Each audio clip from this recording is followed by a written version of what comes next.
Bonjour et merci de regarder cette vidéo. Aujourd'hui, Starbus vous propose un nouveau format après les conduites commentées qui ont atteint les 300 000 vues, chiffre juste hallucinant pour du bus écart. Je vous propose aujourd'hui les vidéos commentées. Et on attaque tout de suite avec Daimler qui vient de sortir ses vidéos liées aux nouvelles générations de ses top class et comfort class de la célèbre marque Cetra.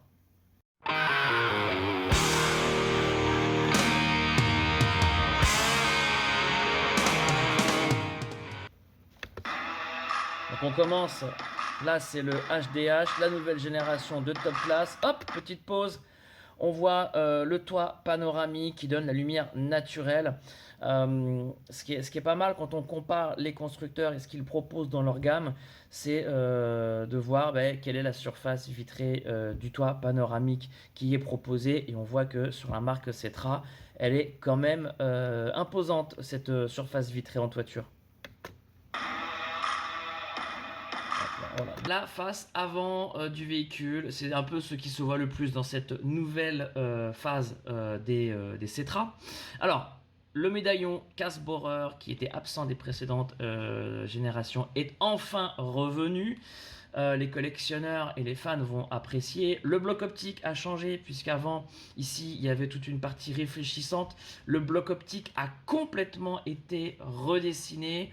On va comparer entre ce qu'il y avait avant. Je vais vous mettre l'image.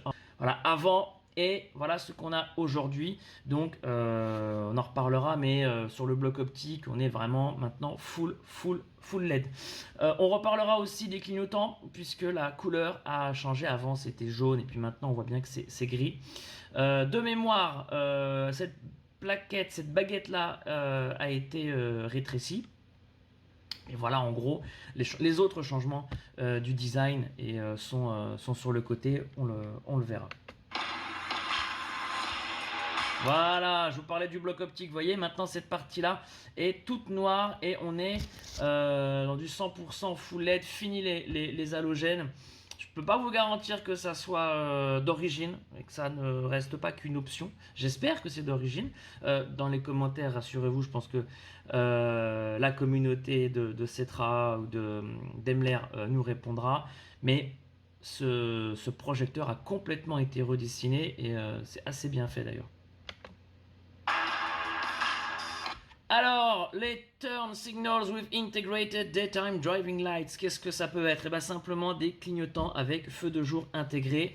Alors, quitte à nous refaire des blocs optiques, que c'est 100% LED avec un design qui est très sympathique, avec même en ayant changé la couleur du clignot, le gros regret, si on aborde le sujet des feux des nouveaux Cetra, le gros regret, c'est qu'il n'y ait pas encore les clignotants en mode flèche dynamique sur cette magnifique baguette LED.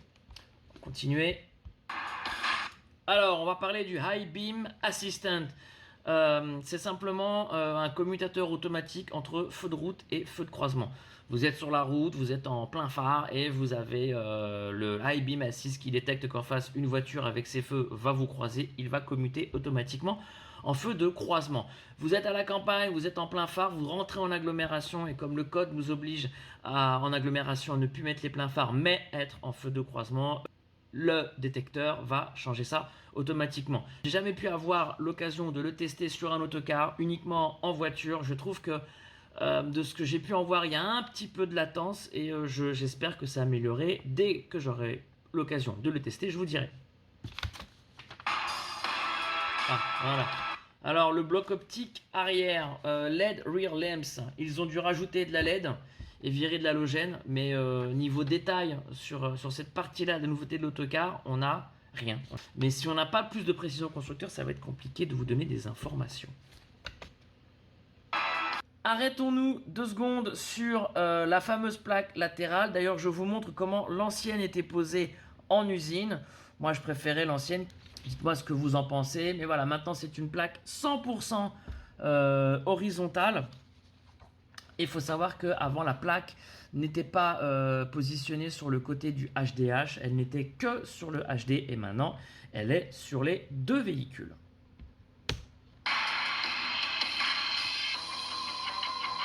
Ah voilà, l'Active Brake Assist de 5e génération. Bah, ça nous rajeunit pas, puisque j'avais couvert pour vous l'Active Brake Assist de 4e génération lors de la sortie du Turismo. C'était il y a déjà 3 ans. Alors, qu'est-ce que l'Active Brake Assist? Alors, historiquement, c'est un système qui, grâce à des capteurs, possède différents niveaux d'intervention au niveau du freinage, mais avant, il y avait tout un process pour prévenir le conducteur. Et je vous ferai une vidéo un jour uniquement sur l'Active Brake Assist. Si ça vous intéresse, n'hésitez pas à me le dire dans les commentaires. Alors, c'est un équipement de série, l'Active Brake Assist, ça il faut le signaler, et la 5e génération innove en ce sens où les radars désormais conjuguent leur interprétation de ce qui se passe autour du véhicule avec les caméras pour mieux anticiper les freinages. Alors, les caméras, quelles sont-elles? Vous savez, quand vous conduisez, par exemple, vous avez les petites caméras qui surveillent la route. Ce sont, par exemple, les caméras qui interviennent dans le Lane Detection Warning System. Ce système qui, lorsqu'on est sur l'autoroute et qu'on mord un peu sur la file sans avoir mis le clignotant, fait vibrer le siège du côté où la ligne est mordue. Donc, ce sont ces caméras-là. Ah, le Predictive Powertrain Control. Gros truc, hein, ça, puisque c'est ni plus ni moins qu'un régulateur de vitesse anticipatif. Donc en gros, pour économiser du carburant, l'ordinateur qui régule automatiquement la vitesse va anticiper les déclivités de la route 2 km à l'avance en fonction de votre géolocalisation pour attaquer ou relâcher au meilleur moment quand il y a une côte ou une descente. C'est un truc énorme. Alors là, il nous parle de l'Active Drive Assist 2.0. Ça aussi, c'est costaud. C'est, pour résumer, un servomoteur électrique supplémentaire qui se charge, écoutez bien, de la régulation transversale de l'autocar et du maintien dans sa voie. Voilà. Alors, le Rain Light Sensor, c'est simplement le détecteur de pluie qui lance automatiquement les essuie-glaces. C'est pas, tous les constructeurs ne le proposent pas encore aujourd'hui, ce qui est bien dommage. Et si on cumule à ça ce que le groupe Daimler appelle l'Aqui-Blade, vous vous rappelez, c'est le long de l'essuie-glace des petits trous qui envoient de l'eau. On se rend compte que pour la partie essuie-glace et pare-brise, le groupe Daimler propose vraiment un tas de solutions. Hop, alors là on est à l'intérieur. Je vais quand même vous expliquer que ce qui est important à l'intérieur du car, c'est la lumière. Donc la lumière à l'intérieur des véhicules, ça doit être verrouillé comme indispensable lorsqu'on achète un véhicule. Alors attention, Daimler, ils sont malins. Je vous garantis pas que toutes les lumières que vous voyez sur cette image soient celles que vous aurez dans le véhicule. À mon avis, ils ont rajouté 2-3 lumières pour le film et à mon avis, en plus, ils ont légèrement augmenté la luminosité en filtre vidéo. Mais c'est déjà pas mal, tout le monde connaît les intérieurs de la marque et des lumières. Voilà. Les écrans 21 pouces et demi.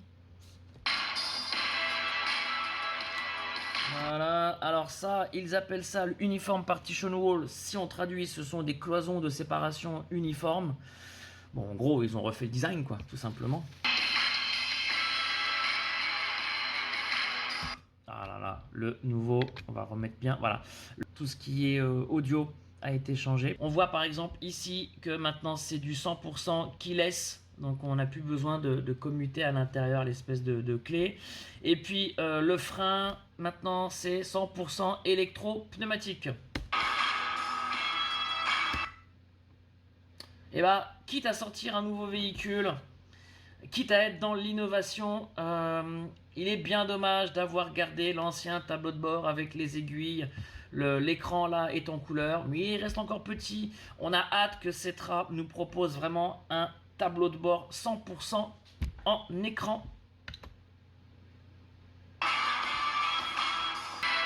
Voilà, on voit que sur cette partie là, ça a été remis à jour. Voilà, le keyless start, le frein électro-pneumatique, ça c'est fait. Ah voilà, la caméra 360 degrés. Bon, déjà, on voit que l'écran est disposé en mode paysage. D'autres constructeurs ont fait le choix de le mettre en mode portrait. J'espère que c'est possible quand on achète le véhicule de leur dire je le veux comme ci ou comme ça. Ça dépend vraiment de la préférence du conducteur. Moi je trouve ça plus naturel lorsque l'écran est en mode portrait. Bon, on voit que ici ils ont plusieurs raccourcis ou possibilités d'avoir les visibilités de la 360 degrés. Donc ça c'est pas mal. On voit que ça fonctionne quand même de manière impeccable. On voit où est l'obstacle du premier essieu ou le deuxième. Donc ça en manœuvre, si ça manœuvre dur, il n'y a vraiment plus d'excuses pour dire qu'ils ont braqué avant. En même temps, quand on confie les clés d'un HDH à quelqu'un, on sait que c'est quelqu'un qui manœuvre bien, logiquement. En tout cas, elle a l'air excellente, cette caméra 360 degrés, vraiment. Voilà, c'est la caméra 360 degrés, donc c'est grâce à ça.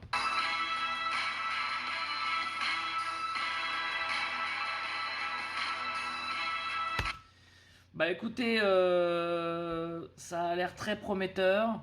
On va voir maintenant les retours des premiers clients qui ont essayé ces nouveautés pour pouvoir donner vraiment les impressions en simulant l'exploitation comme toujours. Mais ça envoie du lourd, hein.